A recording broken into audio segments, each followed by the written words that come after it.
se sintam convidados, só confirme, porque a gente tem que ver quem irá ingressar. E o professor é o professor Albert Lev e a professora Piera Loy. Então, eles falarão, um falará do Lavoro Agile e a professora falará da pandemia, as legislações da pandemia na Itália, sobre a ótica da teoria do risco, do Ulrich, acho que é Ulrich, eu estou até com o livro dele que eu nunca gravo, Ulrich Beck. Ulrich Beck.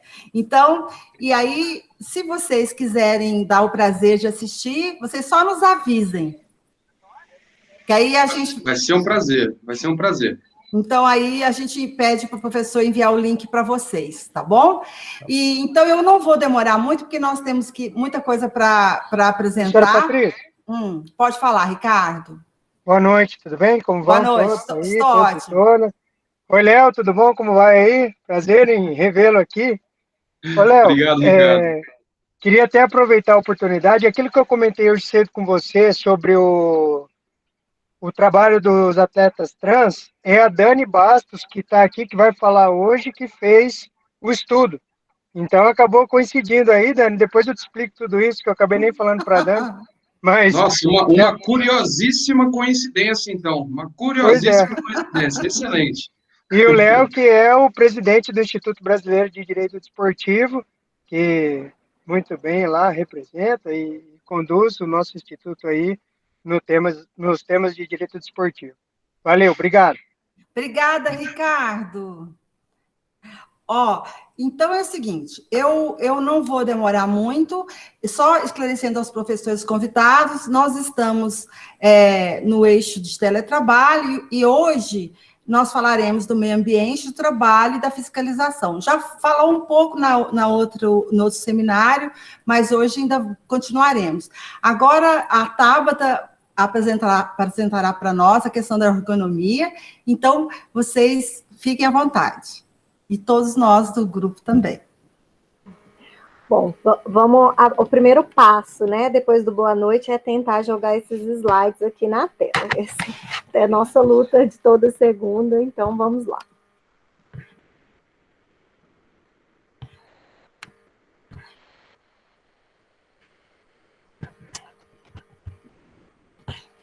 Deixa eu ver aqui.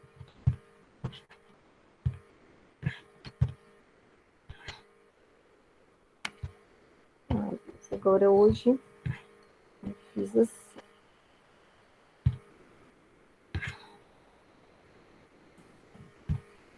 Qualquer coisa, você me avisa que eu passo para você.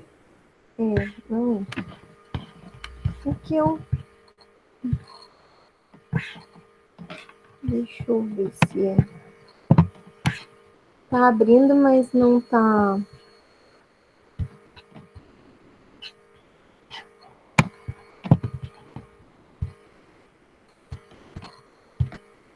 Deixa eu ver.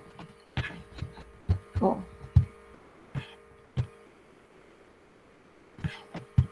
Compartilhar. Eu acho que foi isso aqui. Tá aparecendo?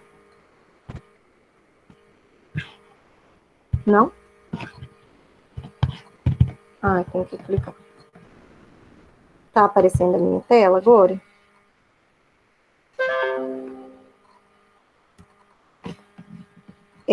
Só alguém me avisa por áudio se está aparecendo? Sim, agora está aparecendo sim. Tá, que eu não estou vendo vocês. Qualquer coisa, se precisar me interromper, aí, por favor, só alguém me chama no áudio, que eu estou vendo só a apresentação. Bom, então, começando, eu sou a Tabata, para aqueles que não me conhecem, faço parte do eixo do teletrabalho, e ficou aqui para mim falar um pouquinho com vocês sobre saúde, né, dentro do eixo do teletrabalho. Eu começo a minha fala trazendo o conceito da Organização Mundial da Saúde, porque além de entendê-lo bem atemporal, que ele se enquadra em toda a linha do tempo, né, desde quando a gente pensa na saúde enquanto direito, e ele sempre se encaixa, mas também para o próprio conceito de saúde no direito do trabalho. Então, a Organização Mundial da Saúde, ela traz o conceito de saúde como um estado completo de bem-estar físico, mental e social, que é algo que a gente já falou bastante, a própria professora Patrícia trouxe aqui a questão da desconexão. Hoje ainda a Alicia vai tratar bastante dessa questão mental, que está sim protegida, né, dentro do conceito de saúde. E o principal que eu entendo pensando, né, no teletrabalho, que é essa segunda parte, quando ele trata de não apenas como a ausência de doença ou enfermidade.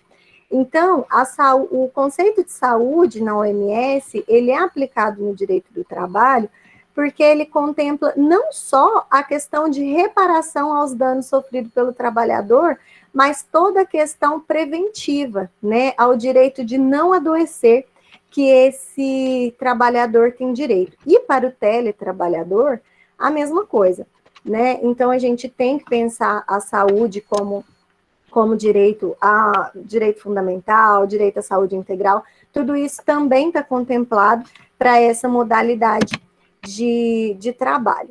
Quando a gente pensa em saúde, a gente, dentro, né, de um teletrabalho, a gente percebe o que a própria CLT já pensou e trouxe algumas disposições nesses sentidos, mas o que me provoca uma maior preocupação é esse novo teletrabalho, né? Eu coloquei aqui a pandemia do Covid, e é esse teletrabalho obrigatório, onde as condições de trabalho não foram pensadas, planejadas, né? Elas foram, na verdade, trazidas de maneira forçada para a sociedade de trabalhadores em geral.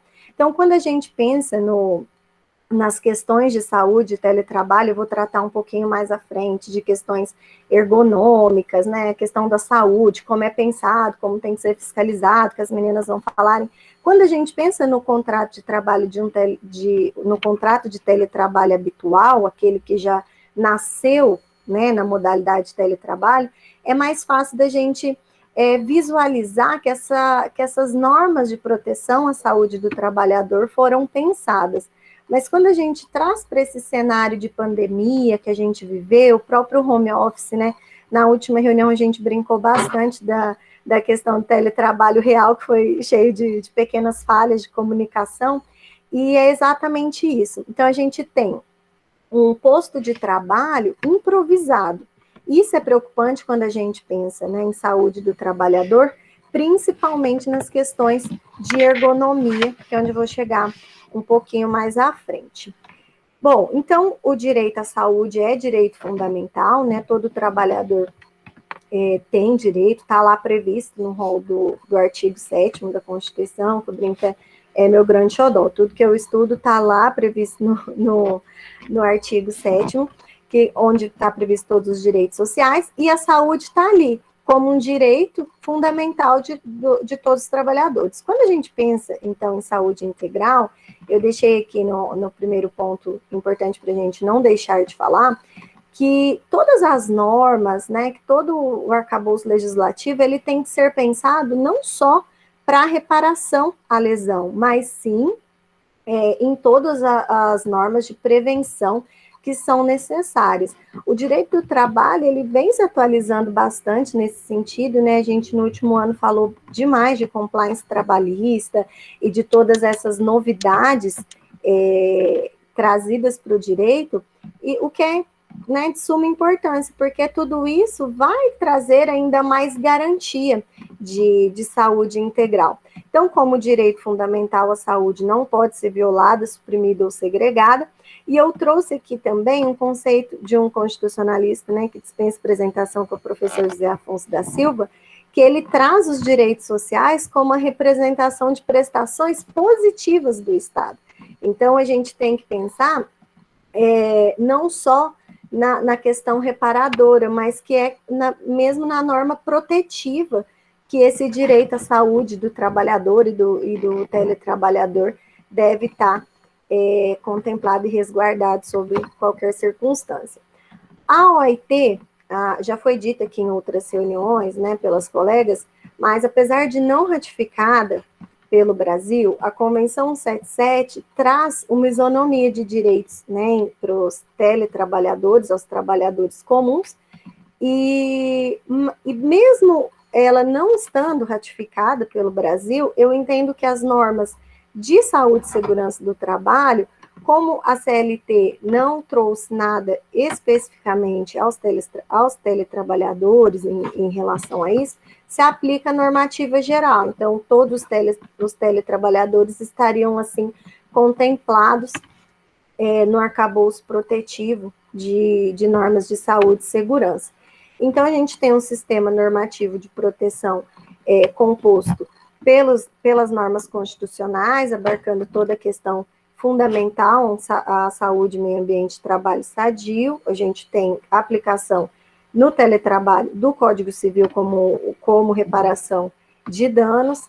A gente tem todas as normas de natureza trabalhista e previdenciária, trazendo assistência e proteção aos teletrabalhadores, como ao contrato de trabalho comum, e as NRs, né, que é as normas regulamentadoras, trazendo também algumas disposições de como esse meio ambiente de trabalho, como esse posto de trabalho deve acontecer. A CLT, lá no artigo 75, ela traz, em relação, que é o capítulo que trata, né, do teletrabalho, esse artigo já foi visto aqui várias vezes por nós, mas é o artigo que trata do dever do empregador, né? Então, quando a gente pensa em normas de saúde e segurança, né, há todas as questões que o empregador deve tomar a fim de evitar as doenças e acidentes de trabalho, a gente tem o dever de instrução. E aqui é curioso, né, que a CLT traz uma instrução de maneira expressa e ostensiva, e isso fica muito amplo, né? Não dá para a gente entender o que seria, então, uma instrução adequada. E ainda em contrapartida, para ajudar, ela ainda traz o dever do empregado de assinar um termo de responsabilidades comprometendo a seguir. Então, não vou entrar muito nesse critério para não invadir o tema da fiscalização das meninas, que tá bem legal também, mas fica a reflexão, né, dentro de tudo que a gente deve pensar em saúde do trabalhador, essa questão de transferência, né, de a gente jogar para partir para o suficiente a responsabilidade, a gente meramente instruir e aquele ali ficar responsável por seguir todas as normativas. Não sei se vai dar tempo, se der eu até mostro que eu localizei uma cartilha de instrução, então dá para a gente visualizar bastante como tem sido aplicado. E quais seriam, então, os reflexos, né, do teletrabalho em razão à saúde, o que o teletrabalho está impactando? Na última apresentação da Stephanie, ela até trouxe em números exatos, e que eu só trouxe para citar, a questão do aumento, né, da LER e da DORT, que eram doenças no passado muito fomentadas, no qual os estudiosos pensaram que a informatização da sociedade seria talvez uma solução para essas doenças, e agora a gente vê que não, né, que essas doenças voltaram com tudo por conta do trabalho de escritório, né, o uso de computadores. Então, isso tem gerado um aumento grande dessas doenças antigas, né, essa velha conhecida nossa da doença ocupacional. Bom, dentro da saúde, a gente vai tratar de outras questões da saúde física e mental, mas ficou para mim também trazer um pouquinho de ergonomia. Quando a gente pensa em ergonomia, não tem como a gente se desvincular, né, da adequação do posto de trabalho daquele empregado para que ele seja, então, minimamente impactante, minimamente lesivo à saúde física daquele empregado. A CLT, também lá no artigo 75, só que agora 75D, ela traz a questão da responsabilidade pela aquisição, manutenção e fornecimento dos equipamentos necessários a essa infraestrutura do teletrabalho. Ela traz que isso poderá ser previsto em contrato escrito. E aqui, para mim, e aqui eu deixo registrado, né, que é minha opinião pessoal, mas eu acho um pouco temerário, porque fazer essa transferência, né, de uma aquisição de infraestrutura necessária e adequada, então ela traz, olha, o contrato de trabalho vai poder dispor de como será a aquisição dos equipamentos. E aí, toda essa infraestrutura necessária, adequada, vai estar ali disposta.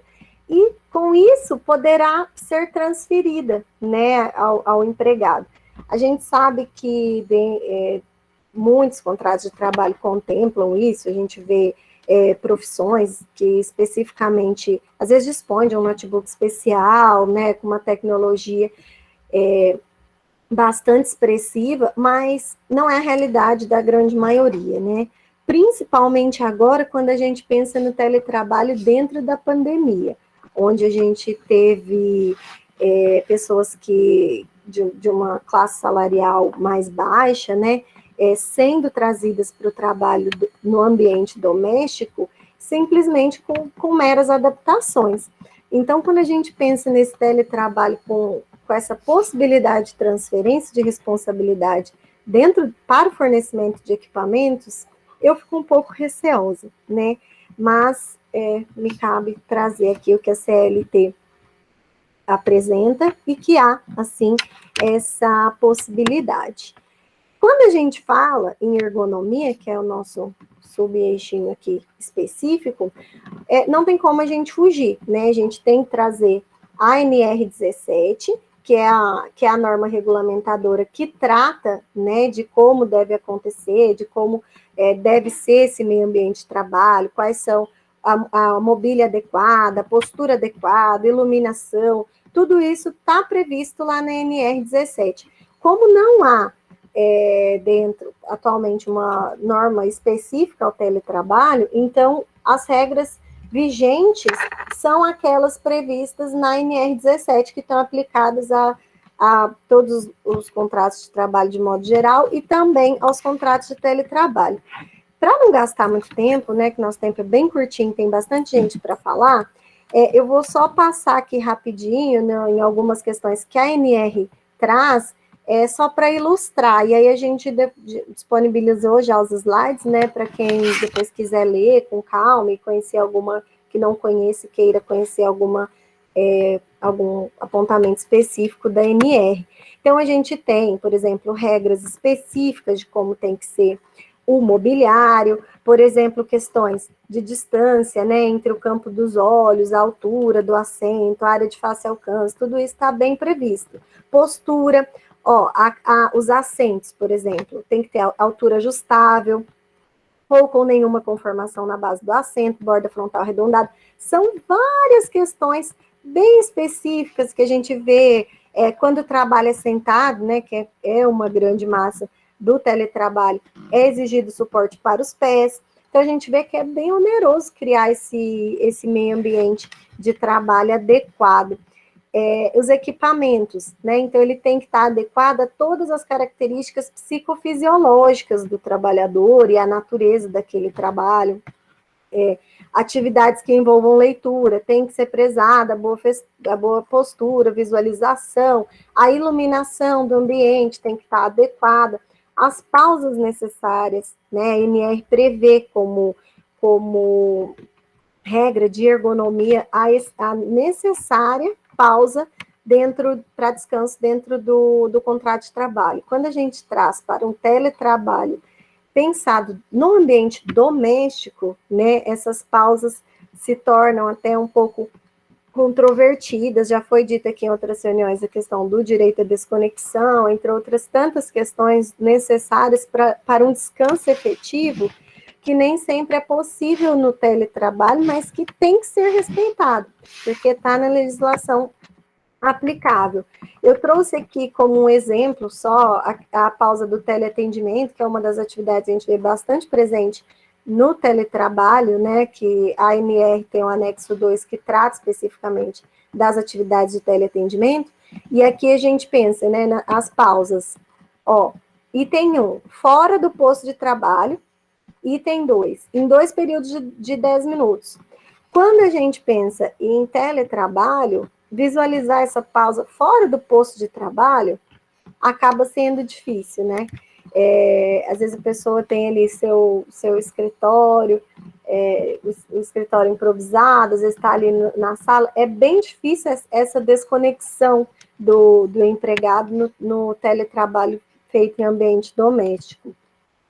E aqui as minhas proposições, mais uma vez, as minhas proposições pessoais, né, dentro da minha pesquisa, de uma construção de um meio ambiente de trabalho seguro, somado a tudo que foi dito. Então, acho que o primeiro ponto, o ônus e o custo desses equipamentos adequados vir exclusivamente para o empregador, porque se torna um contrato de trabalho muito oneroso para o empregado, ele ter essa responsabilidade, né?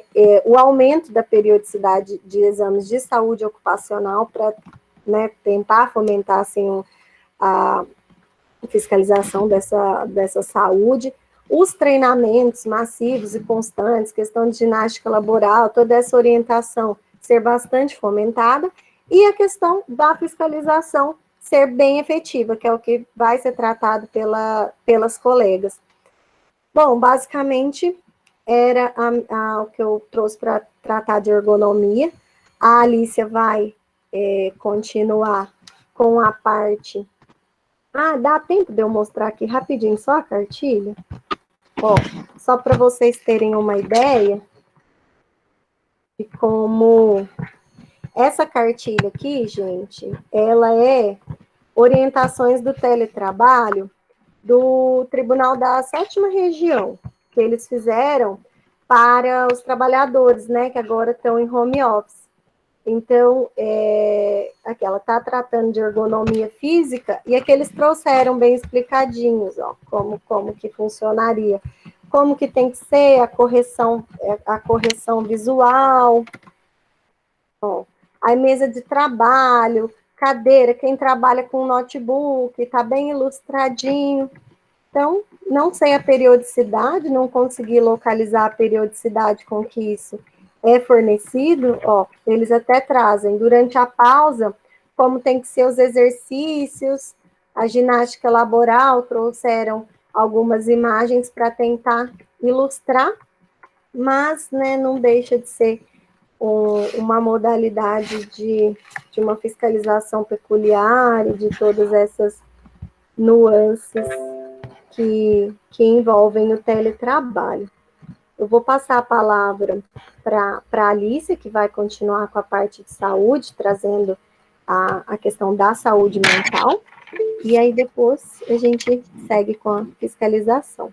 Obrigada, gente, pela atenção. Só um minutinho, Alice, antes de falar, o professor já está conosco, viu, gente? Já está aparecendo ele aí. Boa noite, Patrícia, boa noite, professor. Boa noite a todas e a todos. Apenas para registrar agora de viva voz que eu tive uma dificuldade com o ingresso, tinha uma reunião, o TRT-15 está em correição nacional esta semana, atividades um pouco mais intensas ali na administração, e eu estava nesta reunião até agora há pouco, mas estou aqui, acompanhei o final da apresentação da Tabata, gostei demais, queria então dar este boa noite aqui agora formalmente a todas e a todos, e também registrar aqui, sei que a doutora Olivia já fez isso, mas registrar a presença do doutor Leonardo Andreotti, presidente da Academia Brasileira de Direito Desportivo, agradecer, doutor Leonardo, a sua presença, a sua participação, dizer que é sempre nosso convidado, sempre que queira esteja conosco, e se tudo der certo, a intenção era fazer isso no início,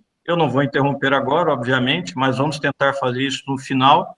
A intenção é votar hoje e aprovar hoje aquele nosso novo eixo sobre os atletas profissionais, tá bom?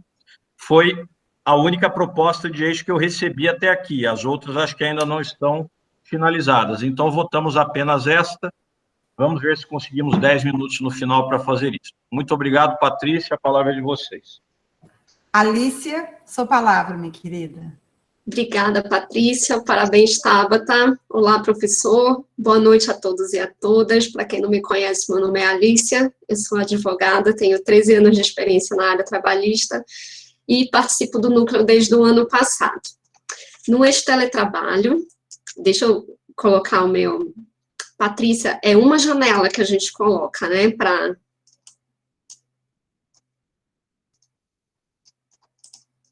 Alícia, eu compartilhei a minha tela toda e deu certo. Eu fiz compartilhar uma guia. Certo. Aí, quando você dá o F5, deu certo. Tá bom. Deixa eu achar aqui. No meu caso, o computador não dá certo, mas tenta aí. Tá bom. Mas, de qualquer forma, professor, o senhor ainda tem a minha apresentação? Eu também tenho aqui agora. Tem, também. Né? Agora, hoje aqui, agora a gente está mais prevenido hoje. Depois Tem do várias pessoas. A Stephanie também tem. Acho que agora vai. Apareceu. Vocês querem que eu coloque? Eu coloco. Apareceu. Agora já deu certo. Faz daquele jeito que eu te sugeri, que o professor sugeriu da outra vez. Põe no slide, para poder ficar... apresentação de slides, né? Isso. Só um minuto. Isso. Só que aí vai sumir. Vocês vão sumir para mim. Isso. Ótimo. Ficou bom agora? Bom. Só que eu não vejo vocês agora. Então, se vocês quiserem fazer uma intervenção, podem me chamar pelo áudio, tudo bem? Perfeito. Tudo bem. Bom, a mim me coube no Eixo Teletrabalho falar sobre a saúde mental no teletrabalho. E desde já compartilho com vocês que foi um pouco desafiador para mim, porque, assim como todo tema, né, dentro do meio ambiente de trabalho, é um tema multidisciplinar, que requer que a gente estude um pouquinho de psicologia, um pouquinho de psicodinâmica do trabalho, medicina, sociologia e até filosofia. Então, eu começo a minha fala aqui com vocês, lembrando que o trabalho ele tem uma grande centralidade na construção do nosso psiquismo, e ele é fundamental também na construção da nossa identidade. Tentem fazer um exercício, tentem se definir sem falar do trabalho de vocês. Quem é o Guilherme? Quem é a Patrícia? Quem é a Stephanie? É até um pouco difícil a gente se definir sem falar do nosso trabalho, porque ele faz parte da nossa identidade. E se ele faz parte da nossa identidade, ele faz parte da nossa subjetividade. Sendo que a nossa subjetividade, ela é composta por todas aquelas singularidades que compõem o nosso interior e que nos fazem diferentes uns dos outros. É só na seta, né, professor, para passar? Isso, consegui. Bom, como bem já falou a Tabata, a saúde, de acordo com o conceito da OMS, é um estado de bem-estar que engloba os 3 aspectos, físico, mental e social. E pensar a saúde como esse estado de bem-estar desloca a sua caracterização para o campo subjetivo. Lembrem que as nossas subjetividades, elas nos tornam únicos, porque cada um de nós temos as nossas próprias sensações, os nossos próprios sentimentos, emoções, e, claro, as nossas dificuldades. A saúde, ela é tratada como direito fundamental na nossa Constituição, como bem já falaram a Tabata e a Stephanie também na reunião passada, sendo que é atribuição do SUS a competência para executar as ações que promovam a saúde do trabalhador e colaborem com a proteção do meio ambiente de trabalho. Se a gente for analisar os artigos sobre saúde na nossa Constituição, a gente vai perceber que em nenhum momento se fala em saúde mental especificamente, mas isso não quer dizer que ela não é tutelada pelo nosso ordenamento, tendo em vista que nós temos aquela cláusula do artigo 5º, parágrafo 2º da nossa CF, e também o disposto na nossa legislação infraconstitucional. Por exemplo, na Lei Orgânica da Saúde, há uma vinculação de todas as ações que se destinem a promover as condições de bem-estar físico, mental e social. Já no anexo 2 do Regulamento da Previdência Social, que é aquele que institui o nexo técnico epidemiológico, a gente vê a disposição dos fatores que levam aos transtornos mentais e do comportamento do trabalho, como, por exemplo, condições difíceis de trabalho, problemas nas relações hierarquizadas, e nas condições e organização do trabalho. No campo interno, por último, eu citei como exemplo a NR17, que prevê mecanismos para a prevenção do estresse e assédio moral no trabalho em telemarketing. Como já a Tabata já explicou, ela já trouxe bastante subsídio para a gente. E lá prevê a concessão de folgas para evitar a sobrecarga psíquica. Já no plano internacional, eu coloquei esses 4 diplomas, que é o Pacto Internacional de Direitos Econômicos, Sociais e Culturais, as convenções 155 e 161 da OIT, e a Declaração Sociolaboral do Mercosul. Todos esses diplomas, eles englobam o aspecto mental da saúde como importante para a construção do meio ambiente de trabalho rígido. Avançando, aqui eu destaco alguns conceitos que eu acho importante para a gente entender melhor o tema da saúde mental. Bom, os fatores psicossociais são aqueles que influem diretamente no bem-estar físico e mental do trabalhador, sendo a psicologia do trabalho o ramo da psicologia que estuda a pessoa em seu ambiente laboral. Em seguida, eu coloquei alguns exemplos para vocês de fatores psicossociais, que são elementos estressores que impactam diretamente na saúde mental do trabalhador.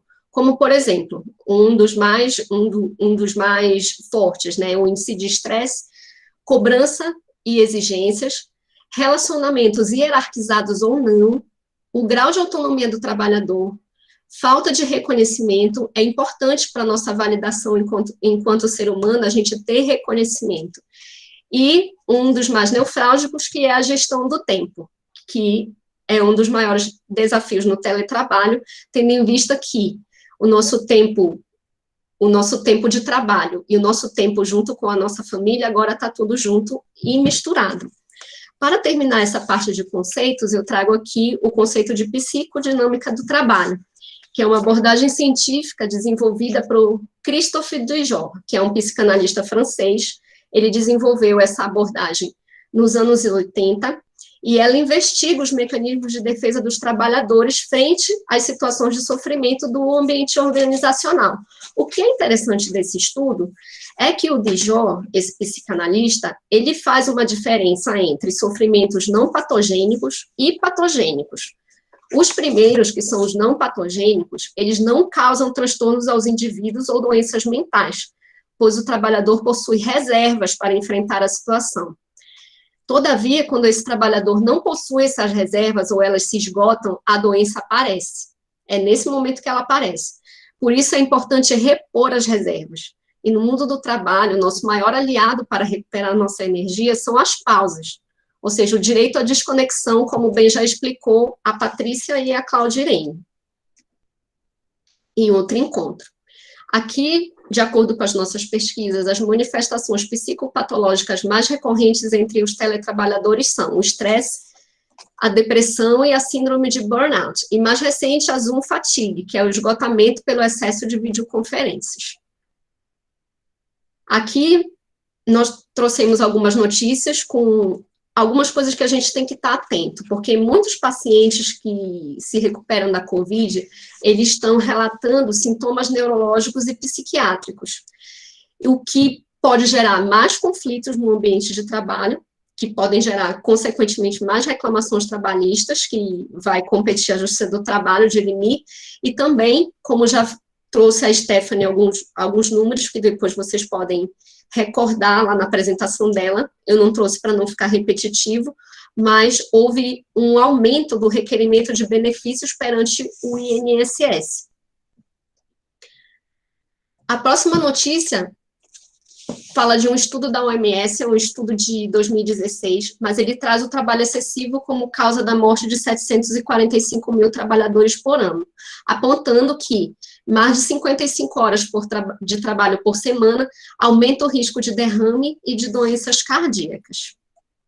Bom, nós somos nós somos quase 8 mil trabalhadores remotos, o que nos dá a dimensão da dificuldade que estamos enfrentando, pois a verdade é que a maioria das empresas, como já falou a Tabata, não estava preparada para o teletrabalho. A gente pode perceber isso de acordo com essa pesquisa Home Office feita em 2020, que foi realizada pela SAP, pela Sobratio. Aqui nós temos o total de participantes, e aqui eu faço uma ressalva, porque nessa pesquisa eles usaram teletrabalho e home office como se fossem equivalentes. E aqui no nosso eixo a gente está tratando teletrabalho e home office como não sinônimos, como já explicou a Patrícia em nossos encontros anteriores. Mas voltando à parte que eu estava falando, que as empresas não se prepararam para o teletrabalho, a gente percebe aqui que mais da metade das empresas não criaram uma política para o teletrabalho. Na verdade, esse teletrabalho é o teletrabalho de tempos de crise, porque com o advento da pandemia, uma das técnicas, não é bem técnica, mas a ação de combate ou de prevenção de contágio, de aumento de contágio, foi colocar os trabalhadores que podiam ficar em home office. Aqui eu vou passar mais rapidamente, que depois vocês podem olhar com calma, mas eu queria colocar aqui mais essa parte que foi feita a pergunta aos participantes e às empresas se a empresa tinha um plano de financiamento aos empregados para comprarem seus próprios computadores imobiliários. E vejam que é um número bastante alto, 72% disse que não. E isso é mais um elemento estressor que impacta na saúde mental do trabalhador, porque gera mais estresse e mais angústia. Eu trouxe ainda aqui o link onde vocês podem acessar a pesquisa completa, que é muito interessante. Aqui eu trouxe uma pesquisa da Fiocruz, que listou as reações mais frequentes dos participantes, que foram, em resumo, medo, como vocês podem ver. Medo de morrer, medo de adoecer, de perder alguém que ama, perder o emprego ou a fonte de renda, o que gera nos trabalhadores sentimentos de angústia, irritabilidade e tristeza. Por sua vez, o CNJ realizou um diagnóstico sobre a saúde mental dos magistrados e servidores, sendo que quase 75% estão em trabalho remoto. Os participantes relataram os sintomas que têm sentido após o início da pandemia, como alterações do sono, dificuldades de concentração, cansaço, pesadelos, taquicardia, pressão no peito. Será que alguém sentiu isso aqui? Eu lembro que eu senti, principalmente ano passado, essa pressão no peito. E outro dado que eu achei interessante, meninas, para as meninas agora, mudança no ciclo menstrual. Eu não tinha conhecimento disso. Bom, o medo, de novo, percebam aqui, aparece como o sentimento mais sentido. Bem, queridos, a gente sabe que a gente vive numa sociedade que é individualista, que é baseada no modelo capitalista de produção, e que a gente é instado a todo momento a ser produtivo. E isso gera, consequência, impacto na saúde mental dos trabalhadores. Nós estamos adoecendo. Então, por isso eu queria terminar minha fala aqui, trazendo algumas orientações dadas pelo psicólogo chamado Leonardo Abraão. O Leonardo Abraão, ele é idealizador da campanha Janeiro Branco, não sei se vocês já ouviram falar dessa campanha, e ele dá algumas orientações para a gente cuidar da nossa saúde mental. Vou destacar algumas aqui para vocês. A primeira, investir no nosso autoconhecimento, achar o nosso manual de instruções, abrir espaço na agenda para fazer o que gosta, fazer terapia e usar técnicas terapêuticas como meditação, atividade física, investir nos nossos vínculos sociais, mesmo que remotamente, usar a tecnologia a nosso favor, enriquecer nosso conhecimento e cultivar uma espiritualidade saudável. Muito obrigada, gente. Eu vou passar a palavra agora para a Cristiane Cardoso, que vai começar a falar sobre fiscalização. Boa noite a todas e todos. Obrigada, Alicia, parabéns. Alicia, só tira o seu... Interrompi, né? Desculpa, Cris. Imagina. Eu vou tentar aqui também compartilhar com vocês. Saiu, gente, o meu? Saiu.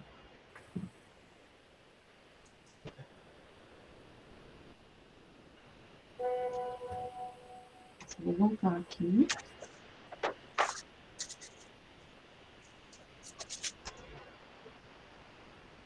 Vamos ver se vai dar certo.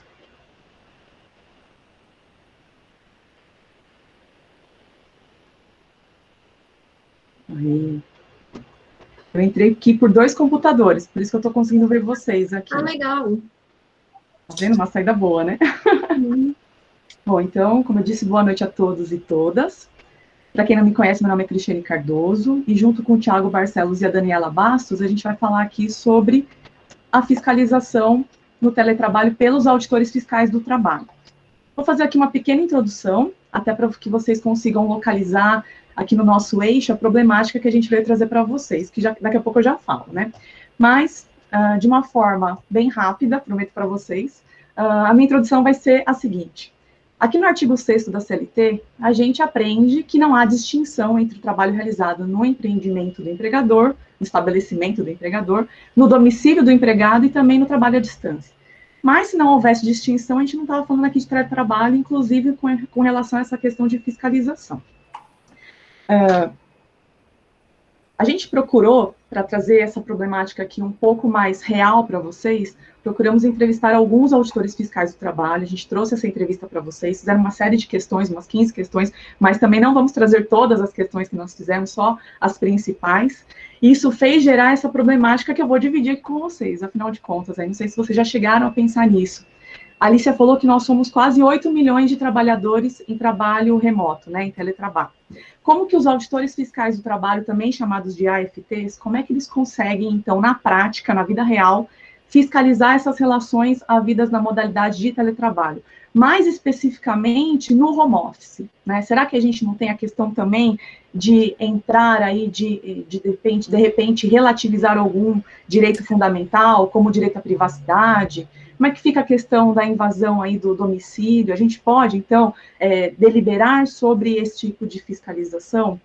Outra questão também, outra problemática, será que a falta de investimentos na Subsecretaria de Inspeção do Trabalho, né, a baixa destinação de verba para esse setor, a falta de maturidade tecnológica do nosso país, isso também não seria um problema para a nossa fiscalização do trabalho nessa modalidade de teletrabalho? Eu deixo aqui algumas perguntas só para a gente entrar nessa parte de fiscalização do trabalho e passo a palavra para o Thiago. Thiago, você prefere que eu compartilhe a tela aqui para você? Por favor, Cris, por favor, estou um pouco nervosa. Consegue me ouvir bem? Sim. Obrigado, Cris. Bom, boa noite a todas, a todos e a todes. Eu me chamo Thiago, sou graduando em Direito e estagiário na área trabalhista há quase 2 anos. Bom, vou tentar falar aqui um pouco do breve histórico e da base normativa da inspeção ou fiscalização do trabalho aqui no Brasil. Mas, antes de mais nada, eu entendo necessário destacar que aqui no Brasil, a inspeção ou fiscalização do trabalho ela é tida como uma instituição encarregada de garantir a aplicação e efetividade da legislação trabalhista. Assim, seria possível até concluir que sem a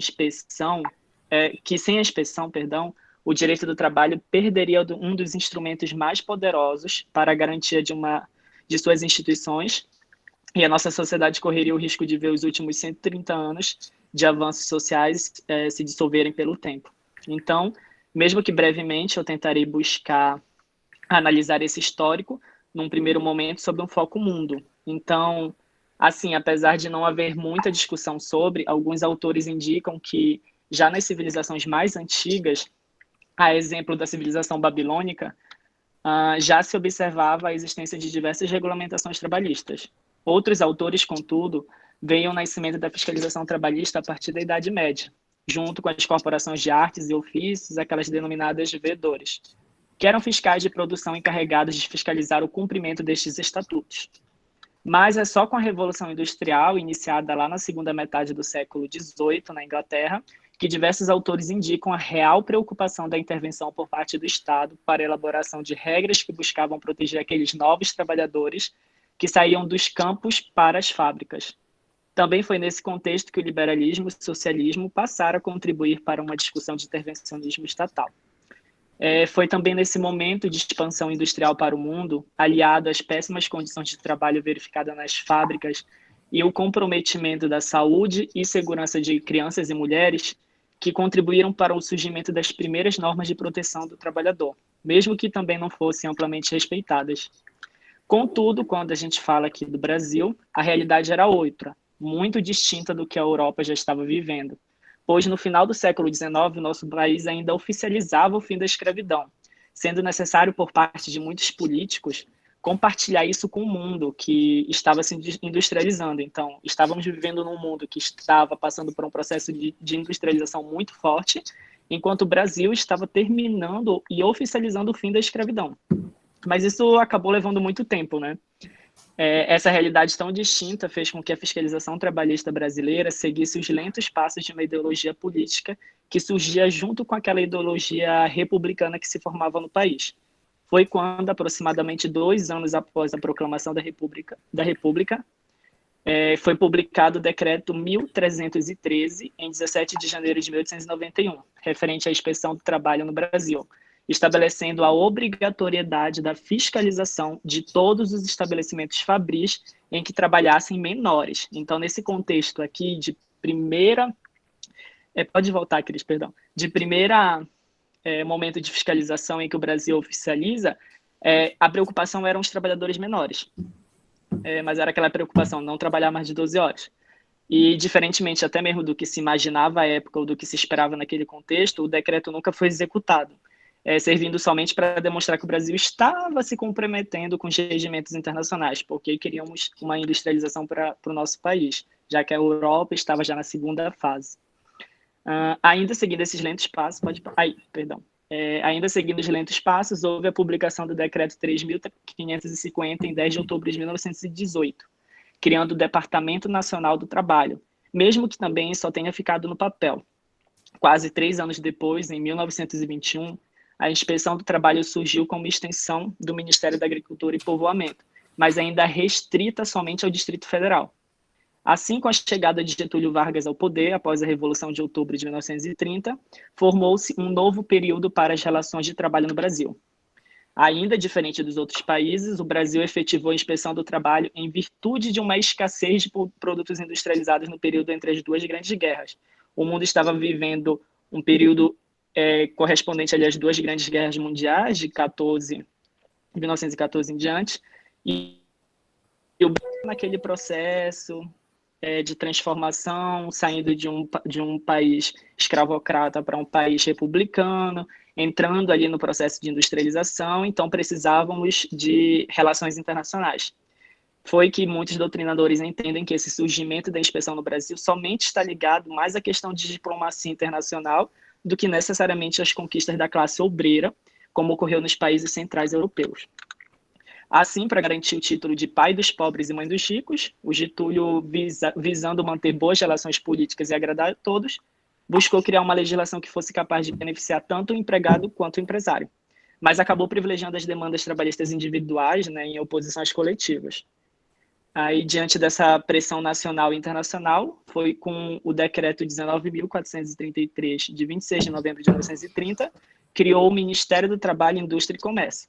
Logo após, em 31, através do Decreto 19.671-A, foi organizado o Departamento Nacional do Trabalho, que tinha por competência organização, higiene, segurança e inspeção do trabalho, previdência social, patrocínio, operário e atuariado. Pode passar o slide, por favor, Cris. Foi no então governo Getúlio Vargas que a intervenção do Estado se deu de forma mais incisiva, com a efetiva fiscalização do trabalho para a inspeção das leis trabalhistas, construídas ali na década de 20, 30 e 40. As diversas legislações da época contribuíram para o surgimento do Decreto-Lei 5.452, que aprovou a consolidação de todas essas leis dessas décadas em 1º de maio de 1943. A CLT trazia a normatização do processo de multas administrativas aplicadas pela Inspeção do Trabalho. Já no finalzinho do governo Vargas, foi publicado o Decreto-Lei 6.479, de 9 de maio de 1944, responsável pela criação do quadro único do Ministério do Trabalho, Indústria e Comércio, as carreiras de inspetor do trabalho, engenheiro do trabalho e médico do trabalho. Pode passar a slide, por favor. Na verdade era antes, mas tudo bem. Quando, em 1956, por meio do Decreto Legislativo número 24, o Brasil ratificou a Convenção número 81 da OIT, sendo que a efetiva regulamentação somente ocorreu com a expedição do Decreto 55.841, de 15 de março de 65, que passou a cumprir o antigo Regulamento de Inspeção do Trabalho, o RIT, que ainda será falado pelas meninas mais à frente. E este era o novo cenário que o Brasil começou a viver. Mas como nem tudo são essas margens rosas, né, chegaram os anos de chumbo. Um dos períodos mais repressivos da ditadura militar, que se estendeu do fim de 68, com a edição do AI-5, até o final do governo Médici, em 74.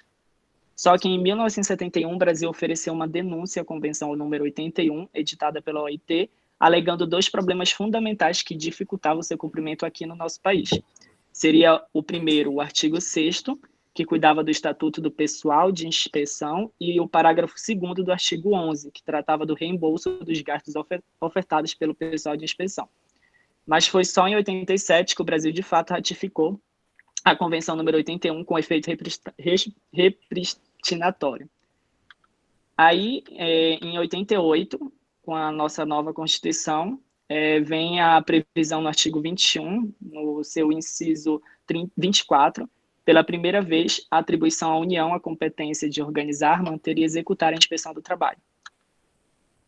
Com a previsão na norma de maior hierarquia organizacional do sistema jurídico brasileiro, o governo federal passa por um processo de reestruturação da fiscalização trabalhista, realizando diversas modificações, tais como a reorganização do Ministério do Trabalho, que através da Lei 8.028 de 1991, ao atribuir sua competência para a fiscalização trabalhista. Aqui, no caso, a gente encontrou um pequeno cronograma, uma linha histórica desse histórico aqui no Brasil da fiscalização e da inspeção do trabalho. Depois vocês podem olhar com mais calma, mas é mais ou menos tudo o que eu falei. Aí pode passar, por favor, Cris. Obrigado. Seguindo essas reformulações e transformações, a carreira de inspetor do trabalho, criada pela Lei 6.479, vivenciou a mudança de denominação para o fiscal do trabalho em um primeiro momento e em seguida para auditor fiscal, o termo usado passando assim a integrar carreiras de fiscal federal, bem como a ampliação de competência possibilitando aos auditores a fiscalização do trabalho. E os acessos de livros contábeis aos empregadores. Assim, diante dessas diversas modificações, mesmo que muito tardias, a inspeção do trabalho passou a ser realizada pelos auditores fiscais do Ministério do Trabalho e Emprego. Por fim, foi publicado em 27 de dezembro de 2002, o Decreto 4.552, ainda em vigor, regulamentando a inspeção do trabalho, revogando-se os decretos 55.841, 57.819, 65.557 e 97.995. Atualmente, o Instituto da Inspeção do Trabalho no Brasil possui a Escola Nacional de Inspeção do Trabalho, que só capacita auditores fiscais, mas também coleta e registra. Pode voltar 2 slides, Cris, por favor, só para que eu acho que está um pouco. Aqui. Obrigada. Atualmente, o Instituto de Inspeção do Trabalho no Brasil possui a Escola Nacional de Inspeção do Trabalho, a ANIT, que não só capacita os auditores fiscais, mas também coleta, registra, produz conhecimento dirigido às atividades de inspeção do trabalho. Diante do novo cenário de pandemia, a fiscalização do trabalho encontra-se no rol de serviços classificados como essenciais, de acordo com o Decreto 10.282, de 20 de março de 2020. Apesar de pouco se ouvir falar com os recursos quase escassos, foi através da atuação da fiscalização do trabalho que várias empresas foram orientadas a respeitarem as normas trabalhistas e os protocolos estabelecidos pelas autoridades competentes no período da pandemia. Assim, a gente pode até concluir que a inspeção do trabalho busca o cumprimento dessas normas trabalhistas e, consequentemente, a proteção do trabalhador. Por fim, o auditor fiscal passou a desempenhar um papel preponderante para o combate do trabalho análogo ao escravo. Aí pode passar lá para o slide da OIT. Aí. Obrigado. Quanto às convenções da Organização Internacional do Trabalho, que tratam do tema de inspeção do trabalho, podemos citar de número 20, que trata da inspeção dos imigrantes a bordo dos navios, a 81, que trata da inspeção do trabalho nos estabelecimentos industriais, a 129, que trata da inspeção do trabalho na agricultura, a 155, sobre a segurança e saúde dos trabalhadores e o meio ambiente de trabalho, e a 178, sobre a inspeção de condição da vida e de trabalho dos trabalhadores marítimos. Ainda, a Convenção 177, a Recomendação 184, que acompanha, com o objetivo de conceder um trabalho digno aos trabalhadores em domicílio, buscam promover a igualdade de tratamento entre tais trabalhadores e outros trabalhadores assalariados, com o objetivo não declarado de promover a transformação do trabalho em domicílio numa fonte de trabalho digno. Pode passar, Cris, por favor? Já a Convenção 187 é um marco promocional para a saúde e segurança do trabalho. Até tem aqui o artigo 4º, meu espanhol é péssimo, mas eu vou tentar. O Sistema Nacional de Seguridade e Saúde em el trabalho deverá incluir, entre outras coisas, mecanismo para garantizar a observância da legislação nacional, incluída os sistemas de inspeção. Então, numa tradução literal, seria o Sistema Nacional de Seguridade e Saúde em trabalho deverá incluir, entre outras coisas, mecanismo para garantir a observância da legislação nacional, incluída nos sistemas de inspeção. Pode passar a slide, Cris, por favor. Por fim, temos as recomendações históricas que tratam do tema de inspeção do trabalho, como a 05, a 54 e a 59. E também as recomendações que tratam do tema de inspeção do trabalho, como a 20ª, 28ª, 81 e 82. Podemos até ver aqui o item 2 da recomendação 20 da OIT, que ele fala, acho que não dá muito tempo de ler, mas é mais ou menos isso, gente. Eu acho que já até passei um pouco meu tempo. E desculpa, eu gaguejei muito. Agora a Cris pode falar. Não, Tiago, você foi muito bem. Não fala isso de você, não, tá? Obrigado. Foi excelente, Tiago. Fala isso Parabéns, viu? Parabéns. Parabéns. Obrigado, gente. Estou muito orgulhosa de você. Tem um advogado com quem eu trabalho também, aqui, gente. Tem um trabalho. Fala um beijinho pra ele. Parabéns, Thiago. Thiago é muito querido, a gente trabalha junto. Parabéns. Parabéns, tem Thiago. que ajudar também, Thiago. Obrigado, eu atrapalhei um pouco. Você tem que falar pro pessoal da graduação vir participar mais. Tem pouca gente da graduação aqui. Nossa, eu tento convidar, mas esse povo não quer não, professor. Pois pessoal preguiçoso. Tô brincando. Mas tenta estimular, que é importante. A gente precisa ter esse leque maior aqui de todos os estratos da academia. Patrícia. Agora, Cristiane de novo, professor. E depois ainda tem a Daniela, vai ser maravilhosa essas duas. Você não sabe tanto que tá bonitinho. Eu tô adorando. Obrigada, Eu também. A Tabata, a Alice. Ai, gente, como é bonitinha as meninas e esses meninos. Obrigada, Paty. Thiago, você arrasou, viu? Parabéns. Desculpa se eu atrapalhei alguma coisa aqui. Eu tentei não te atrapalhar, mas acho que eu atrapalhei. Não, tudo bem, obrigado. Então, dando continuidade aqui nessa parte de legislação específica, a gente trouxe aqui como se fosse uma fundamentação legal para como que o auditor fiscal do trabalho, então, ele consegue fazer essa fiscalização do teletrabalho, e a gente também vai tentar entrar um pouquinho na questão do home office, né? De que forma, então, o auditor fiscal hoje, ele pode fazer essa fiscalização?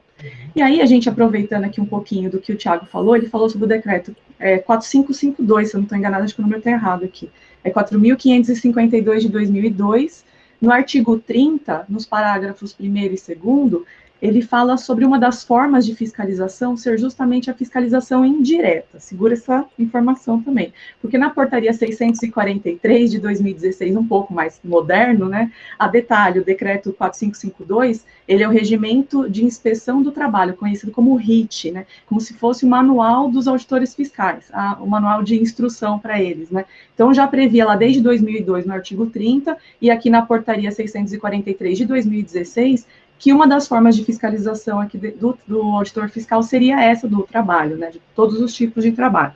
Puxando, então, com relação a essa fiscalização indireta, que está aqui no inciso 2 do artigo 11 dessa portaria, o que é a forma indireta, então, de fiscalização? Não dá para fazer a fiscalização no local de trabalho, de forma física. O que o auditor fiscal do trabalho pode fazer? Ele pode, de forma, pode ser por e-mail, enfim, né, até mesmo por telefone, ou está na empresa, ele pede, então, que a empresa mande alguns documentos para ele. Pode ser enviado de forma digital por e-mail, enfim, é uma fiscalização indireta justamente porque o auditor fiscal não está no local de trabalho. Essa seria uma forma do auditor fiscal do trabalho fiscalizar o teletrabalho. E aí, pode ser feita de forma eletrônica, e eu vou puxar um pouco mais para frente aqui no slide, como a gente diz aqui no parágrafo 9º da lei, que a gente faz essa citação, na linha B, de forma eletrônica, mas aqui a gente costuma ter um pensamento, eu não vou entrar muito nessa área, porque essa área é mais a parte da Dani no final, né, da Daniela. Mas o que a lei quer dizer com relação a uma forma eletrônica, né? E a gente tem um pensamento muito analógico com relação a isso. O que é fiscalizar de forma indireta e de forma eletrônica? Aí eu pego aqui os documentos do meu empregado, eu digitalizo esse documento e mando por e-mail. Nossa, a gente acha que isso é super moderno, né? Isso não é moderno, porque a gente tem que pensar de forma digital, não mais analógica. Esse tipo de envio eletrônico, a gente ainda está com um pensamento muito de informação no papel. O que a gente pretende aqui, já puxando um pouco a questão da problemática, que a Daniela vai encerrar, é que a gente passe a entender essa fiscalização de forma digital, né, ter o contato através dos dados, de códigos-fonte. Hoje a gente sabe que dado é muito mais caro do que qualquer outro tipo de informação. E aí, a gente fez aqui só um comparativo com a instrução da Subsecretaria de Inspeção do Trabalho, a instrução, acho que não está aqui o número, né? Bom, enfim, acho que é a 110, que fala sobre como o auditor fiscal do trabalho pode fiscalizar o trabalho doméstico. Essa forma de fiscalização indireta, ela já é feita na fiscalização do trabalho doméstico. A gente só trouxe essa informação para vocês saberem como que essa fiscalização de forma indireta ela pode ser feita. Mas não vamos comparar aqui, né? O ambiente de trabalho do empregado doméstico é outro completamente diferente do ambiente de trabalho do teletrabalhador. Se a gente puxar com relação à questão do home office, então, aí que o ambiente de trabalho do trabalhador vai ser a casa dele, diferente do ambiente de trabalho do trabalhador doméstico, que vai ser o estabelecimento lá do empregador. Então, a gente só trouxe essas informações para vocês saberem que existe esse comparativo. Sobre o projeto de lei 5581 de 2020, que o professor aqui sabe muito melhor que a gente, mas nos artigos 27 até 31 vai falar com relação a essa fiscalização. E no projeto de lei, ele traz essa previsão de que haja essa fiscalização de forma indireta. E o que é interessante é que uma das coisas que a gente vê como obstáculo aqui para esse tipo de fiscalização do teletrabalho, e também, novamente, frisando a questão mais sensível, que é do home office, é como é que pode, então, o auditor fiscal bater na porta da casa do trabalhador, que está lá no seu regime de home office, e falar: oi, tudo bem, eu vim fiscalizar o seu ambiente de trabalho. E aí você está invadindo a privacidade, você está invadindo o domicílio daquela pessoa, né? É um dos direitos fundamentais, realmente, que a gente já tem aí uma barreira. Isso pode acontecer? No PL, aqui 5581, ele fala que, olha, até pode acontecer, a gente pode fazer fiscalização de forma indireta, que é pedir documentações, mas também pode haver a fiscalização presencial. Poderia sim, e mais, e se o empregado, então, não consente com isso? Ele fala: não vai entrar na minha casa, imagina. A empresa me dá plano de fundo para eu participar aqui das reuniões que são feitas por Zoom, justamente para que ninguém invada a minha casa, né, a contragosto meu. Então, essa falta de consentimento também está prevista nesse PL, que fala que se acontecer, então, o não consentimento do empregado para que haja fiscalização no local de trabalho, que é a sua casa, que isso não vai implicar em nenhuma responsabilidade administrativa para o empregador. Bom, seguindo aqui, tem algumas penalidades no PL, mas não vou entrar nessa questão. O que eu queria trazer aqui para vocês, até agradecer de antemão as meninas que falaram estão falando, né, sobre o trabalho comparado, que é a Patrícia, a Cíntia, a Larissa, agradecer de coração, porque elas nos ajudaram muito nessa construção, e a gente queria trazer aqui para vocês esse questionamento. Então, a gente, Brasil, estamos atrasados com relação ao resto do mundo, porque tudo bem, a pandemia teve que forçar todo mundo a aplicar, todo mundo não, a maior parte dos trabalhadores, a aplicar o regime de teletrabalho, né, dos empregadores, aplicar esse regime. Como é que está, então, o resto do mundo? E a gente ficou preocupado, porque a gente pensou que, nossa, então o país deve estar uma lástima, né, a gente já viu a parte histórica do Thiago, então a gente deve estar terrível. Mas com a contribuição das meninas, a gente chegou à seguinte conclusão. Eu não vou passar aqui país por país, mas em linhas gerais, e meninas, me desculpem se eu fizer alguma gafe, cometer alguma gafe. Nós estamos muito equiparados a todos os outros países, né? Efetivamente, nenhum, pelo que a gente entendeu e pesquisou, fala sobre legislação com relação ao modo do auditor fiscal do trabalho fazer a inspeção do teletrabalho, e mais específico ainda com relação ao home office. Nenhuma legislação fala sobre isso. E aí eu vou puxar um pouco aqui a sardinha do nosso país. Nós já temos um PL, pelo menos, e esse PL tem essa previsão do auditor fiscal bater lá na porta do empregado, né, se ele trabalha no seu regime de home office. Os outros, aí até um pouco de Portugal, Portugal, ele fez recentemente, acredito que foi em dezembro de 2020, a Cintia me passou aqui como se fosse uma matéria, né, que a própria Secretaria lá de Inspeção do Trabalho, que eles chamam de outro nome lá, né, publicou recentemente dizendo que eles fizeram como se fosse uma força-tarefa e conseguiram autuar, porque fiscalizaram uma série de estabelecimentos que estavam colocando trabalhadores em teletrabalho. Mas não só com relação a home office. E aí, pelo que dá para entender um pouquinho dessa notícia, houve sim algumas fiscalizações nas casas dos empregados em home office. O problema é que não existe uma base jurídica para se fazer isso, né? Existe aí uma construção de que, realmente o trabalho digno, o trabalho no ambiente de trabalho seguro, isso aí é um direito fundamental, mas lá em nenhum outro país, assim como aqui, não existe uma fundamentação para esse tipo de fiscalização. Ficamos felizes, né? Claro que a gente não pode ficar feliz com uma notícia dessa, mas a gente não está tão atrasado. Então, respondendo a pergunta que a gente lançou aqui, nós não estamos tão atrasados assim. E aqui, falando um pouquinho das entrevistas, nós fizemos, então, entrevistas com 3 auditores fiscais, e 3 por quê? Porque muitos que a gente perguntou, eles falaram que realmente não existe isso aqui no nosso país. Existe o estudo que se começou, mas não conseguimos nem descobrir se tem um grupo de trabalho para o teletrabalho, para a questão dessa fiscalização. Eles estão começando a pensar nesse sentido, muitos deles já têm a opinião própria deles, não é uma opinião fundamentada em legislação, nem mesmo no regulamento deles, eles trouxeram informações porque não existe, né? Então, eles deram aqui a resposta para a gente não vai abrir o formulário que a gente fez com eles, porque a gente disse que os nomes iam ficar sigilosos. Mas destacamos aqui 3 perguntas, acho que eu vou passar para vocês só 2.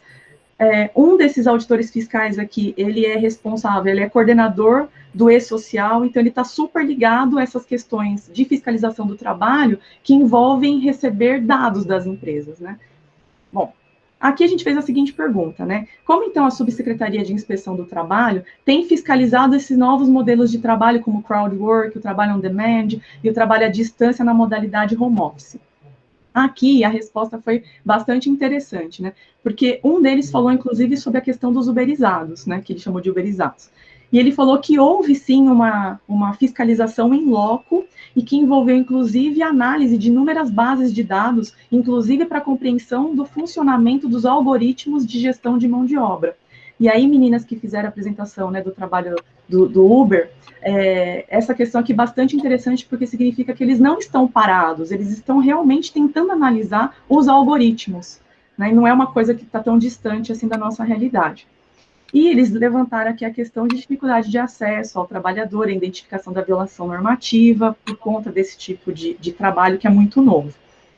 Aqui, uma outra questão pode o auditor fiscal do trabalho fiscalizar a casa do empregado, se ele estiver em home office, e ele pode ainda fazer de forma surpresa, porque a gente sabe que, assim, a inspeção do trabalho, ela deve ser de forma surpresa, não tem essa de eu vou marcar para ir na sua empresa para ver se está tudo certo, se está tudo errado, não existe isso, né? Essencialmente, é uma ação surpresa, chega na empresa para ver se tem alguma coisa errada ou não. Então, pode ser feita de forma surpresa, chega lá numa hora sem avisar o empregado, e oi, tudo bem, vem fiscalizar seu meio ambiente do trabalho, que é a sua casa. Então, em caso de não autorização do empregado, seria o caso de resistência à fiscalização? Porque se o fiscal chegar na empresa e o empregador diz não vai entrar, isso é uma resistência, já gera uma multa em duplicidade, já começa a fiscalização de forma ruim. Mas e se fosse, então, essa fiscalização presencial na casa do empregado? E houvesse esse não consentimento, como a gente viu, que já tem a previsão lá no PL, né? O que aconteceria? Então, partindo do princípio, como eu falei para vocês, foram perguntas que nós fizemos para os auditores fiscais que responderam com base naquilo que eles estão averiguando junto aos seus pares, né? Não existe uma legislação real para eles, ao menos que a gente considere a PL aí como já uma lei aprovada, mas ainda não está.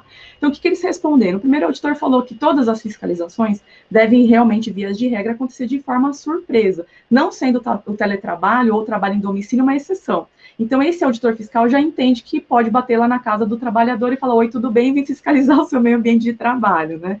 Mas ele fala aqui que realmente tem que fazer de modo compatível com respeito às garantias relacionadas à inviolabilidade do domicílio. O segundo aqui falou também que o home office ele pode ser fiscalizado de forma surpresa, assim como a fiscalização do trabalho doméstico, também respeitada a inviolabilidade de domicílio. E o terceiro disse que é um desafio grande para eles, porque eles entendem que sim, que há esse respeito, que a casa é um asilo inviolável, e que a entrada só pode acontecer se tiver autorização do morador, e não caracteriza realmente embaraço nem resistência à fiscalização se não houver o consentimento. Dá tempo de eu ler a outra pergunta? Acho que eu vou parar por aqui. Mas depois, se vocês quiserem... Bom, posso falar? Posso seguir aqui? A última pergunta, só para acabar. Dá tempo. Encerrar, então. Aí poderia, então, o auditor fiscal do trabalho fiscalizar o teletrabalho de forma indireta? Porque a gente lançou essa pergunta, né?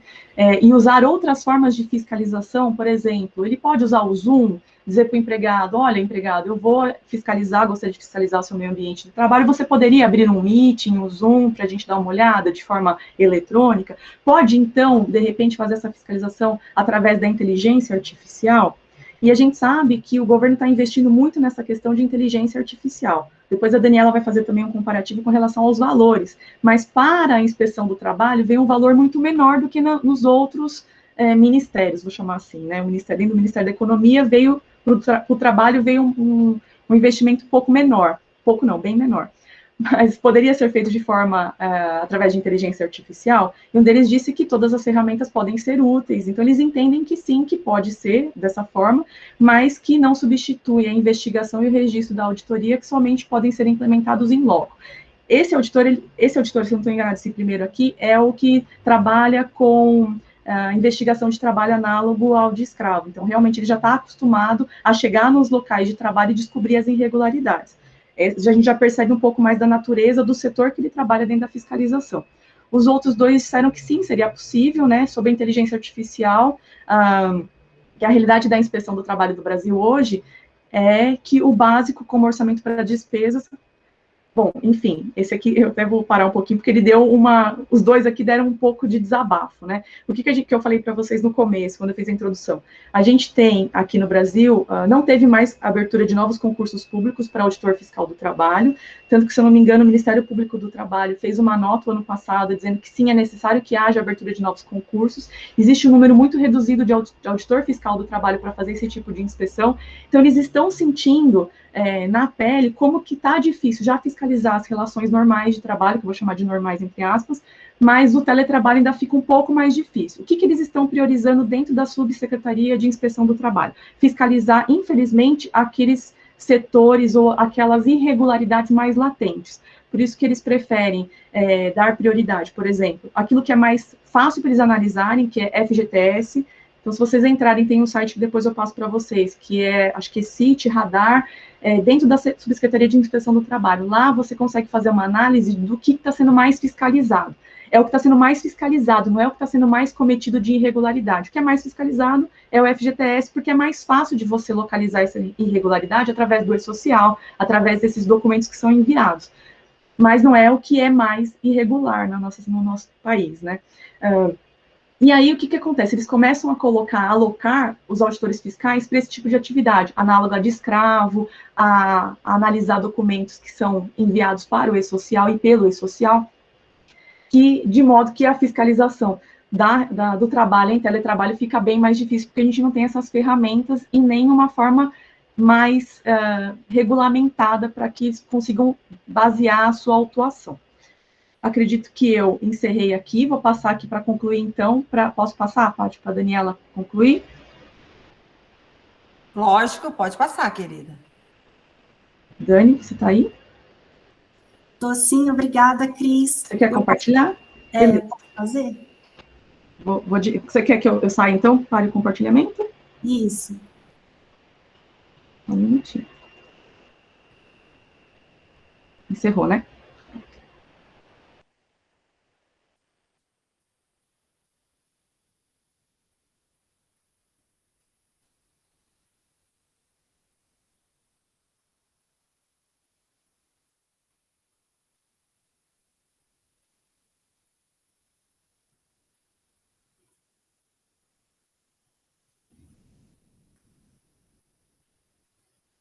Só um instante.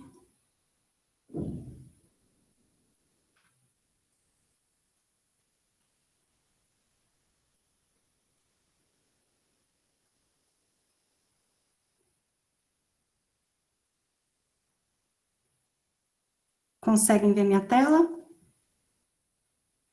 Ainda não, Dani. Gente, desculpa a correria, viu? Tinha muita coisa para Cris, passar. parabéns, eu adorei sua apresentação. Obrigada, Ti. Tá aparecendo.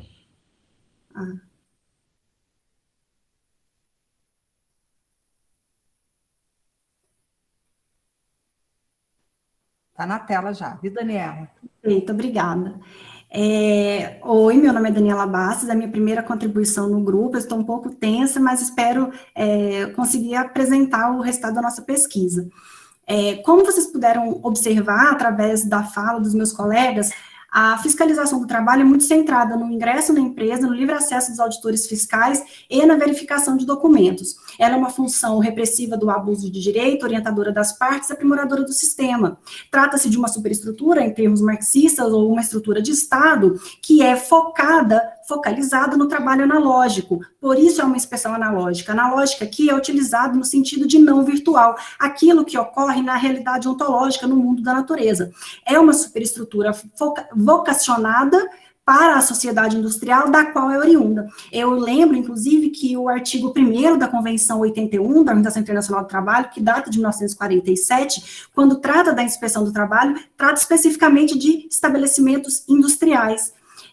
O teletrabalho, ele pode ser entendido, como a doutora Patrícia e vários outros colegas já vêm trazido, como aquele trabalho realizado na era da sociedade informacional. O que é preciso ter o operador do direito, o investigador, o pesquisador, o intérprete, que evitemos a sinédoque, que é um reducionismo exacerbado, uma figura de linguagem que trata o todo pela parte, de entender o teletrabalho apenas como a figura do home office, sendo que, conforme dados do IPEA, apenas 22% das modalidades de trabalho no Brasil são teletrabalháveis, são passíveis de teletrabalho. E há exemplos de uma sinédoque nefasta no contexto do direito do trabalho, que foi o que ocorreu com a subordinação jurídica, que até hoje é confundida com a heterodireção patronal direta, imediata, forte, é aquela que é caracterizada pelo Charles Chaplin no filme Tempos Modernos. Trata-se de uma maneira em que um fenômeno é extremamente reduzido e impede, assim, uma avaliação mais ampla daquilo que ele pode ter de impacto no ethos social. Eu gostaria de rememorar o artigo 6º da CLT, quando ele traz lá, a partir de 2011, no parágrafo único, essa identidade de direitos fundamentais das pessoas que trabalham, seja na modalidade presencial ou não. Quando eu falo de trabalho na era da sociedade informacional, eu sei que é uma expressão equívoca, porque ela traz diversos conceitos, como o do professor Manuel Castells, mas na nossa pesquisa, nós queremos trabalhar a ideia da fiscalização no trabalho na era da sociedade informacional como aquela sociedade que supera, suplanta, vem em seguida da sociedade industrial. Aquela analógica que a sociedade na era da informação, ela não utiliza a tecnologia apenas para amalgamar aí a sociedade como um todo, a forma de organização de produção, mas ela define, é como se estivéssemos vivendo na própria Matrix, para aqueles nascidos antes de 2000 e que vão saber qual é o filme, porque eu tentei conversar com o Thiago e ele não sabe o que é que eu estou falando. Nesse conceito que eu trago de sociedade informacional, trata do mundo contemporâneo, atividade econômica, a vida coletiva, mas ele ouvida-se do trabalho. Por isso, cabe a nós, operadores do direito do trabalho, trazer sempre a centralidade do trabalho, do seu valor social, para as discussões desse momento histórico que vivemos e a verificação dessas transformações sociais a partir da era das TICs, das tecnologias de informação e comunicação. A sociedade informacional é normalmente definida por esses 4 bigs, e aqui nós vamos centrar apenas no Big Data, porque é ele que vai impactar na forma de fiscalização propositiva que a fiscalização do trabalho deve ter. O Big Data tem também uma expressão equívoca, porque possui diversos conceitos, mas aqui vai ser entendida como megadados. O Big Data envolve esses dados multivariados, de elevada dimensão, em tempo real, e que tem crescimento exponencial. Quanto mais dados existem, mais dados são gerados, e isso impactou tão fortemente a nossa sociedade que foi precisa a criação de novos hardwares, novas tecnologias para segurar esse tanto de informação para bancos de dados que hoje em dia, na nossa realidade, nós falamos de kbytes, megabytes, gigabytes e terabytes. Na realidade do Big Data, dos megabytes, megadados, trata-se de petabytes.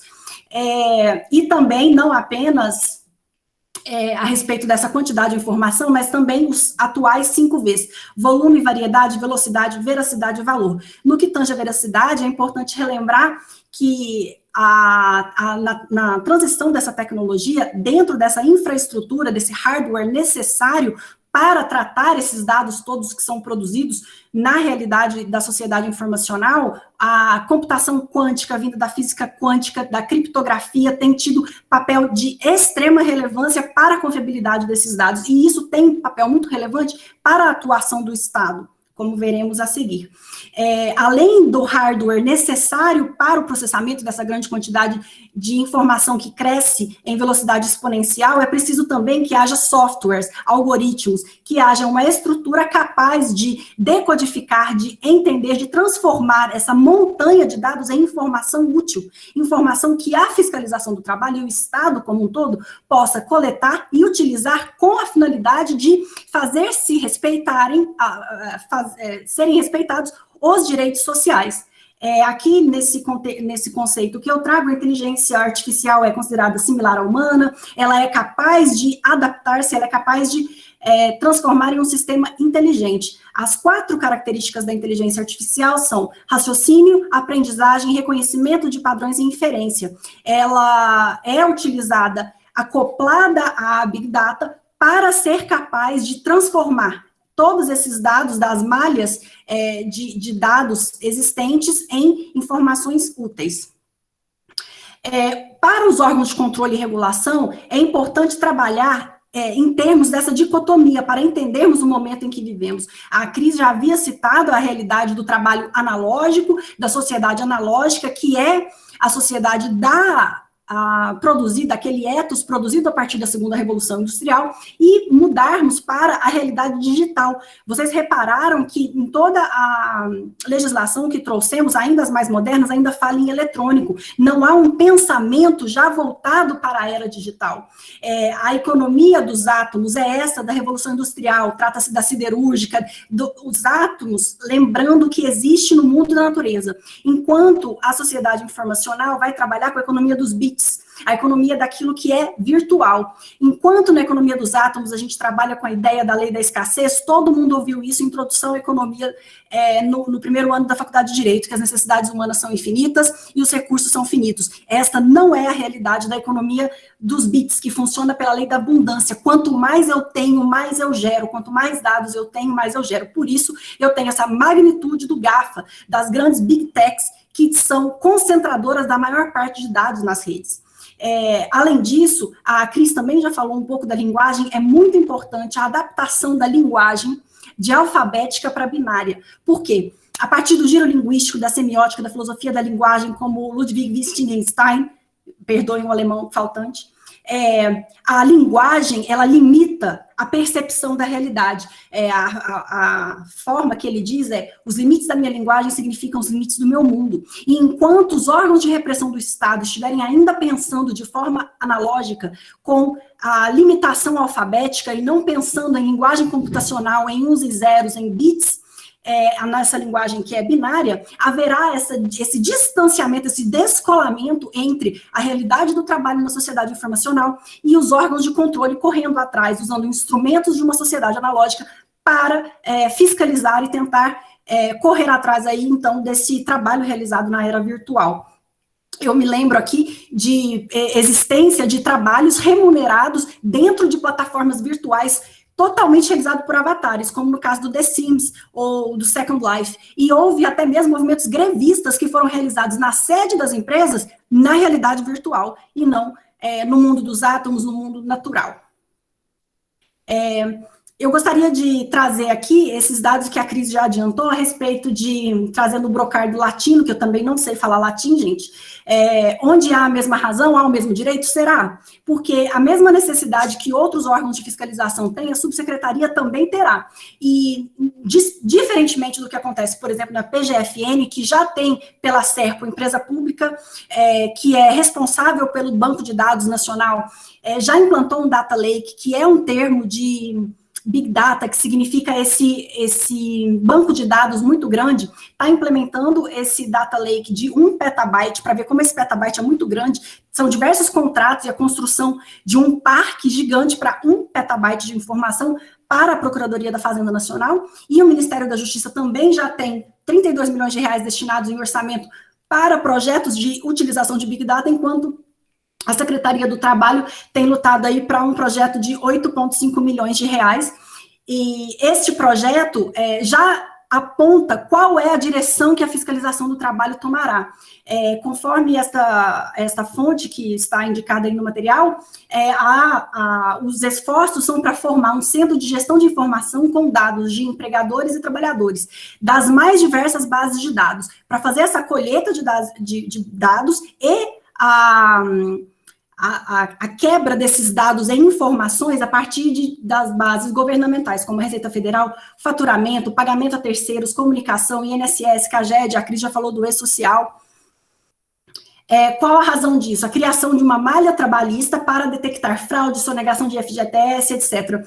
Eu me lembro que quando começamos a pesquisar a questão do teletrabalho, muito se fala, e é de fato relevante, a respeito do meio ambiente laboral na casa das pessoas, que é muito relevante, mas o que mais me assombra e me preocupa é a questão das fraudes, porque há pouco tempo eu estava lendo uma matéria de um call center com 60 empregados em São Paulo, que quando foram colocados em teletrabalho, fez com que a empresa aumentasse para mais de 300 empregados, já que eles estão em suas residências e ela não está mais limitada pelo seu espaço físico. Como verificar se todos esses contratos são formalizados? Como verificar a existência da pejotização? Como verificar a existência de MEIs fraudulentos? É preciso uma atenção com muito cuidado para a questão da fraude, para não haver aí um desmantelamento integral da própria existência de empregados formalizados com contratos em CTPS.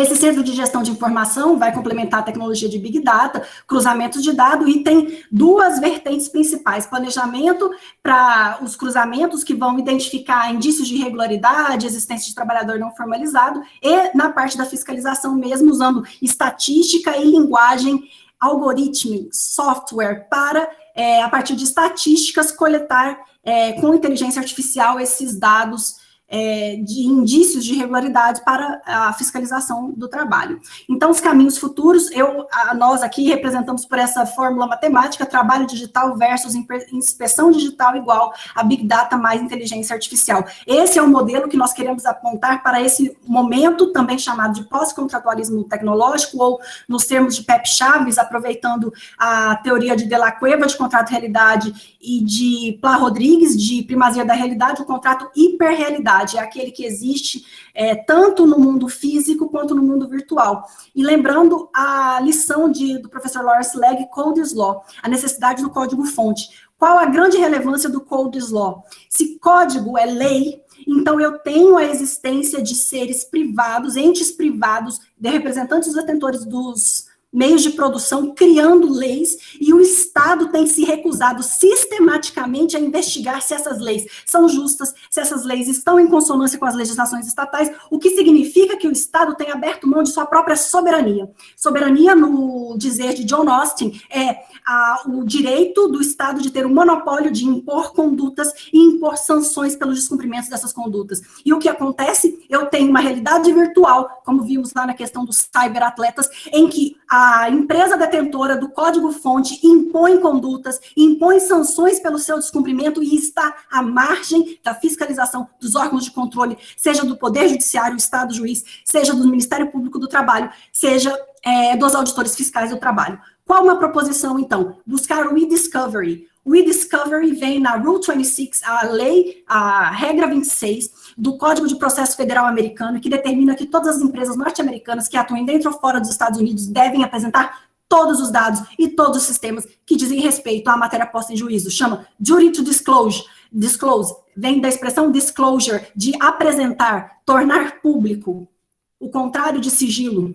Aqui vem a fonte da Faculdade Cornell, bem como a lei, e eu chamo a atenção para o item 2, quando fala de todos os documentos, inclusive aquelas informações que são guardadas eletronicamente. Sejam tangíveis, sejam intangíveis, todas as informações devem ser fornecidas. E a partir desta regra é que nos Estados Unidos uma ONG conseguiu, fonte professor Pepe Chaves, que descobriu que 85% dos motoristas da Uber em Nova York recebiam menos que o salário mínimo, depois de deduzidas as despesas, e que 42% do tempo não era remunerado. Isso só foi possível através de perícia computacional, que o Estado brasileiro sistematicamente se recusa a realizar, porque pensa de forma analógica e não pensa de forma digital. Por fim, é preciso dizer que o e-discovery pode e deve ser trazido para a legislação nacional, tanto através do artigo 8º, por ser fonte de direito comparado, tanto pela Lei dos Processos Eletrônicos, em 2006, já trazia o artigo 13, que fala expressamente de dados, e o artigo 440 do Código de Processo Civil, que já traz a apreciação pelo magistrado dos documentos eletrônicos. A LGPD pode ser considerada um obstáculo? Não pode. Por quê? A Lei de Proteção de Dados, ela é uma fonte de direito material e ela é voltada para dados pessoais. O poder do e-discovery se aplica a toda a informação eletrônica disponível nos sistemas empresariais. Então, conjugando-se o poder do e-discovery, os dados pessoais dos trabalhadores, com o artigo 6º da CLT, o juiz, o Estado juiz, pode pedir, deve pedir, e as partes devem fazer uso dessa ferramenta para toda a informação eletrônica disponível da empresa, desde que não seja uma informação pessoal.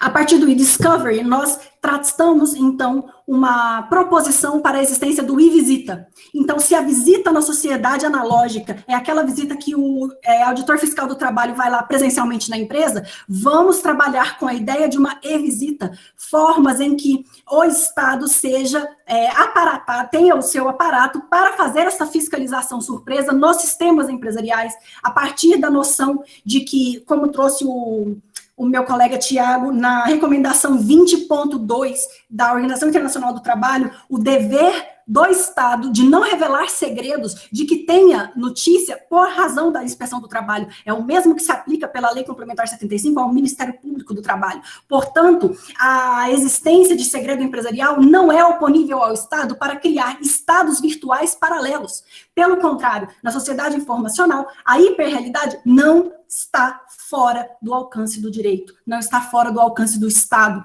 O Estado não pode abrir mão dessa regulação porque ele abriria mão de sua soberania. Acabei a apresentação. Eu gostaria de, então, finalizar a nossa apresentação. Deixa eu parar a apresentação. Muito obrigada pela atenção, peço desculpa pela correria, eu estou tentando colocar muita informação. Eu vou tirar o som para bater palma para você escutar. Brilhante, brilhante. Ai, me emocionou.